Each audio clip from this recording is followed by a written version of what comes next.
여러분 안녕하세요. 같이 말씀 함기 큐티 나눔 시간입니다. 네, 오늘 말씀 마태복음 5장 13절에서 20절까지 말씀입니다. 네, 오늘 말씀은 제가 엄청 좋아하는 말씀이고요. 그래서 제가 상태가 좋지 않지만 너무나 좋아하고 또 소중하게 생각하는 말씀이 본문이어서 오늘 큐티 나눔을 하게 됩니다. 오늘 말씀 한번 읽어볼게요. 너희는 세상의 소금이다. 소금이 짠맛을 잃으면 무엇으로 그 짠맛을 되찾게 하겠느냐? 짠맛을 잃은 소금은 아무데도 쓸데가 없으므로 바깥에 내버려서 사람들이 짓밟을 뿐이다. 네, 이 소금, 예수님이 제자들에게 하신 말씀이 뭐냐면 너희는 소금이다 라고 말씀하셨어요. 이게 어떤 의미죠? 제자들의 정체성에 대해서 말씀하신 거예요. 그러니까 너희는 무엇이야? 너희는 뭐 돈 많이 버는 기계가 아니고 너희는 세상 속에서 이런 존재로 이런 역할을 감당하는 자들로 살아가야 된다라고 예수님께서 말씀하신 거예요. 그 정체성이 바로 먼저는 소금, 그 뒤에는 빛, 두 가지 정체성을 말씀하시는데요. 이 당시에 쓰던 그 소금은 아녜이라고 해서 그 돌 속에 소금기가 들어있는 소금이었어요. 지금처럼 이렇게 아주 정제된 이렇게 하얀색 그런 소금이 아니라 돌 틈에 들어있는 소금이었어요. 그래서 비를 맞거나 습기가 많은 곳에 두거나 그러면 이 소금기가 쭉 빠져나가 버리는 거죠. 그러면 뭐만 남을까요? 그냥 돌멩이만 남는 거예요. 그러면 그 돌멩이는 아무데도 쓸 데가 없겠죠. 그래서 어떻게 될까요? 길거리에 버려지게 되고 사람들이 다 짓밟아 버린다는 거예요. 소금 본연의 맛. 사람들이 소금을 왜 찾을까요? 소금이 필요한 때, 이 음식이 좀 뭔가 맛을 더 내야 되는데 그때 그 풍미와 그 맛을 더해주기 위해 소금을 넣는 거예요. 결정적인 순간에. 근데 결정적인 순간에 그것을 찾았는데 그 소금이 제 역할을 못해요. 맛이 안 나요. 쓸모없는 양념은 여러분 버려지게 되는 거죠. 양념은 그 필요가 있을 때, 쓸모가 있을 때 정확하게 쓰여져야 되는 거예요. 저는 오늘 먼저는 이 소금에 대해서 묵상하면서 우리는 정말 사람들이 필요로 할 때, 사람들이, 그래도 그 사람은 괜찮지 않아? 그래도 그 사람은 그래도 뭔가 좀 다르지 않았어? 라고 찾았을 때, 그때 그 소금의 맛을 우리가 가지고 있는가? 우리 공동체가 그 소금의 맛을 가지고 있는가? 먼저 생각해 보게 되었어요. 두 번째는 14절에 너희는 세상의 빛이다 이렇게 말씀하세요. 그래서 그 빛은 숨길 수가 없고 특별히 산 위에 있는 그 빛은 저 멀리 수 킬로미터 밖에서도 보일 정도로 그 빛의 역할을 감당하는 존재들이다라고 말하고 있어요. 빛을 숨기고 빛을 가리지 않으므로 하나님 아버지께 영광을 돌려야 되는 존재들이다. 우리가 빛인데 예수님이 우리를 빛으로 부르셨는데 빛나야 되는 그 순간에 역할을 감당해야 되는 그 순간에 우리가 비친 것을 숨기고 회색지대에 숨어 있다면 하나님의 영광을 가리는 것이다. 빛은 반드시 드러나야 된다라고 예수님 말씀하시죠. 17절부터는 율법에 대해서 말씀하시는데 사람들이 예수님에 대해서 가진 헛된 기대가 있었어요. 그게 뭐냐면 예수님은 지금 기존에 이 율법 교사들 바리새파, 사두개파 이런 사람들이 막 가르치던 그 복잡하고 우리를 너무나 얽어매던 그 율법에서부터 우리를 해방시켜 주시는 분이 아닐까. 저분의 저 자유로움, 저분의 뭔가 초월한 것 같은 저 모습을 보니까 우리에게 기존의 율법에서부터 우리를 자유롭게 해주시는 분이 아닐까라는 기대감이 있었던 거죠. 그런데 예수님이 하시는 말씀이 뭐예요? 17절 내가 율법이나 예언자들의 말을 폐하러 온 줄 생각하지 말아라. 내가 그들의 말과 율법을 폐하러 온 것이 아니라 완성하러 왔다. 이렇게 예수님이 말씀하시죠. 천지가 없어지기 전에는 율법의 1.1획도 절대 없어지지 않을 것이다. 누구든지 이 계명을 다 지켜야 된다. 예수님이 분명히 말씀하셨어요.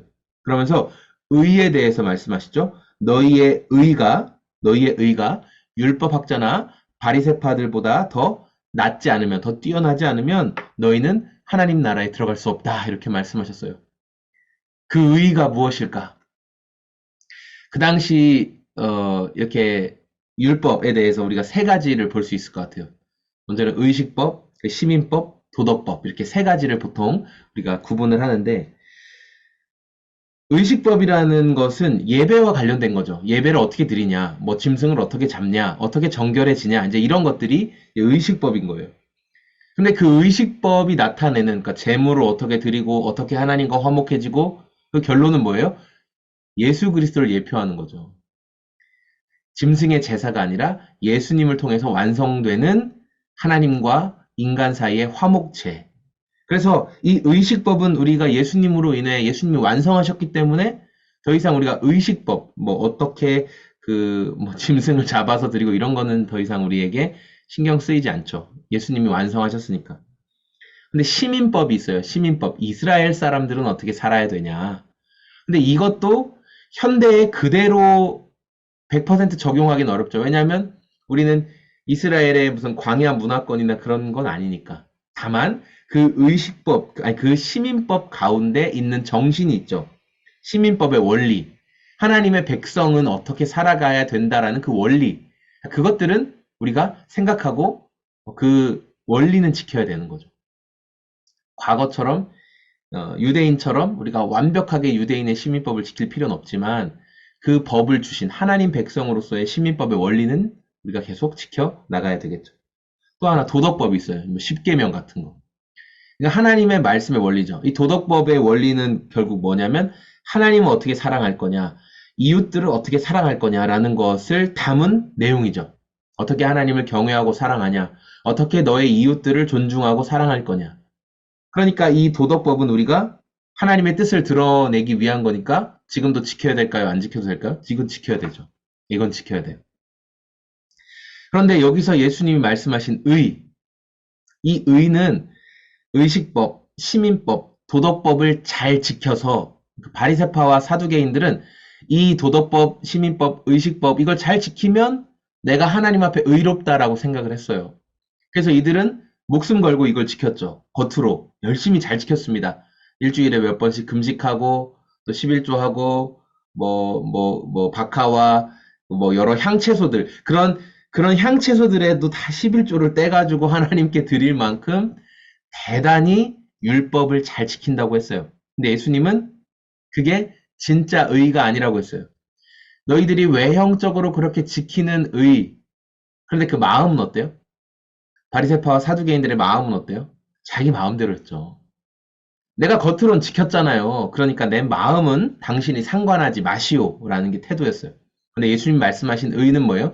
네 마음으로부터 하나님을 경외하고 네 마음으로부터 하나님의 말씀을 지키고자 하는 그것을 예수님이 중요하게 보신다는 거예요. 우리의 마음으로부터 작동하는 의. 근데 여러분 우리 마음의 작동이 나 결심했어. 이제부터 내가 하나님 경외할 거야. 이런다고 될까요? 신용은 할 수 있죠. 그런데 실제로 그렇게 되지 않아요. 그럼 어떻게 해야 되냐면, 주님이 우리 마음 가운데 일해 주셔야 돼요. 그러니까 예수님이 하신 말씀은 뭐냐면, 네 마음으로부터 하나님과 진정 화목하고, 진정 하나님의 말씀을 지키고 싶은 그 의가 일어나야 된다. 근데 그건 누구로부터 가능하냐? 예수 그리스도를 통해서만 가능하다라고 말씀하시는 거예요.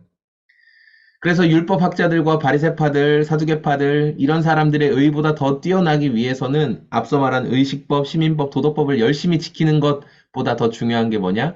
예수 그리스도가 너의 마음의 중심에 계시느냐? 이것을 말씀하고 있다는 거죠. 제 얼굴이 굉장히 동그랗게 나오네요. 모자를 써서 그런 것도 있고 뒤에 배경이 아무래도 날아가다 보니까 모자를 벗으면 좀 덜하거든요. 그런데 모자를 쓰니까 제 얼굴이 동그랗게 나오는 것 같아요. 약을 먹어서 그런 것도 있을 거예요. 좀 독한 약을 먹고 있거든요. 허리가 너무 아파서 그 기도 제목에 제가 올린 것처럼 25일 날, 수요일 날 아침에 일어났는데 허리가 좀 아프다 이랬는데 점점 심해지더라고요. 그러더니 제가 허리를 굽히지도 못하고 펴지도 못하고 보통 뭐 엎드리거나 뭐 자세를 좀 이렇게 어떻게 하면 좀 덜 아픈데, 아, 정말 막 이렇게 막 근육을 잡아 당기는데 끊어질 것 같은 느낌이 계속 드는 거예요. 그래서 그날 뭐 아내랑 같이 좀 있기로 했는데, 아내랑 병원을 2번이나 갔어요. 가서 허리 신경을 마비시키는 시술을 받고, 그런데도 통증이 전혀 가라앉지 않고 계속 죽을 것 같은 거예요. 그래서 또 갔어요. 오후에 또 가서 제가 너무 아프다. 그러니까 의사가 놀래서 다시 주사를 놔주고, 예, 예, 다시 또 약도 다른 약으로 처방을 다시 해주고. 근데 제 몸이 너무 아프니까, 어, 그 모든 게 다 여러분 다 짜증나는 거예요. 모든 게 다 귀찮고, 모든 게 다 힘들어요. 내 몸이 너무 아프니까. 걸을 수도 없고. 기어서 다녔거든요. 너무 아파서. 그러니까 어젯밤, 하루가 지난 어젯밤, 조금 좋아졌어요. 여러분한테 기도 좀 해달라고 기도 요청도 하고, 조금 좋아졌어요. 몸이 조금 좋아졌는데, 아, 그래도 여전히 지금 제 다리 위에 얼음을 올려놓은 것 같아요. 여러분, 우리가 무릎 오래 꿇고 있으면은 막 다리 저리잖아요. 지금 그 기분이 계속 있어요. 다리가 끊어질 것 같은 그 기분. 그리고 얼음을 올려놓은 것처럼 무릎과 발가락 끝까지 얼음이 막 제 다리를 계속 통과하는 것 같은 기분이에요. 지금 그래서. 근데 앉아 있, 앉아 있는 게 오히려 제가 덜 아파요. 누워 있으면 막 더 다리가 아파서. 어쨌든.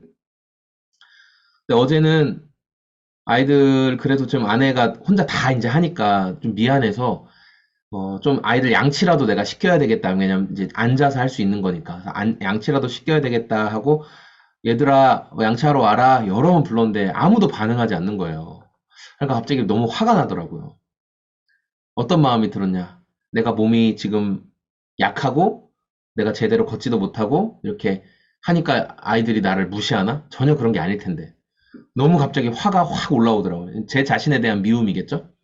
그러면서 결국은 제가 절뚝거리면서 나가서 문을 열고 따뜻하게 양치하러 와야지 이렇게 했으면 좋겠지만 어떻게 했을까요? 화를 냈어요. 얘들아, 너네 나 무시하니? 아빠가 양치하러 오라고 지금 몇 번을 얘기했는데 무시하는 거야? 양치하자고 했잖아. 양치 치약도 다 짜놓고 컵에 물도 받아놓고 다 준비하고 있었는데 왜 안 오는 거야? 화를 냈어요. 결국 로이가 눈물을 꽝 터트리면서 엄마랑 양치하고 싶어요 이러고 로운이는 그때 공부하고 있었고 제가 너무 화가 나서 그러면 막내 너라도 와 그렇게 했어요. 막내는 이제 무서우니까 왔어요. 그래서 앞에 앉아서 자 이해 하고 이를 닦으려니까 또 하면서 막 눈물을 또 뚝뚝 흘리는 거예요. 너도 나가. 네. 그리고 제가 그냥 방으로 들어왔어요. 문 닫아버렸어요. 너무 화가 나는 거예요. 왜 화가 났을까요? 내가 아픈 몸을 이끌고 그래도 뭐라도 너희를 도와주고 싶어서 이렇게 했는데 아무도 내 마음을 알아주는 사람이 없구나. 아무도 내 마음을 알아주는 사람이 없구나. 근데 아이들 나름에서는 아빠가 힘드니까 엄마가 양치해주면 아빠가 편할 테니까 그렇게 생각하는 거예요. 그 로이는 제가 아빠가 힘들까봐 제 이부자리도 다 깔아놔줬어요. 아빠 여기 누워서 쉬라고. 아이들 마음이 너무 귀한데 서로가 의사소통이 안 되는 거예요. 저는 저대로 내가 너무 힘들고 또 약해 보이니까 또 이 아이들이 그걸 알고 말을 안 듣나? 뭐 이런 나쁜 생각도 하게 되고. 그럼 오늘 말씀을 한 번 더 깊이 생각해 보세요.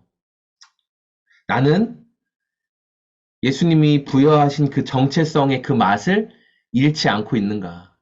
네, 저에게 계속 이 질문을 하게 되는 거예요. 나는 소금의 맛을 잃지 않고 있는가? 어제처럼 그렇게 내 몸 아프다고, 내 몸 힘들다고, 있는 짜증, 없는 짜증 다 내면 나는 소금의 맛을 잃은 걸까요? 잃지 않은 걸까요? 잃었다고 생각해요. 소금의 역할을 제대로 한 게 아니죠. 예수님께서 너는 이런 존재야 라고 말씀하신 그 역할을 굳게 붙잡지 못한 거죠. 그 말씀을 굳게 붙잡지 못한 거예요. 우리 공동체 안에서 또 여러분 개인 그리고 여러분의 교회와 여러분의 공동체 안에서 내가 이 역할을 제대로 감당하고 있는지 내가 정말 소금으로서 또 빛으로서 그리고 예수님이 말씀하신 하나님과의 그 화목함, 그 의로움을 정말 내 안에 가지고 있고 그것을 계속 소망하고 있는지를 점검하는 저와 여러분의 오늘이 다 되었으면 좋겠습니다. 네, 여러분 감사합니다.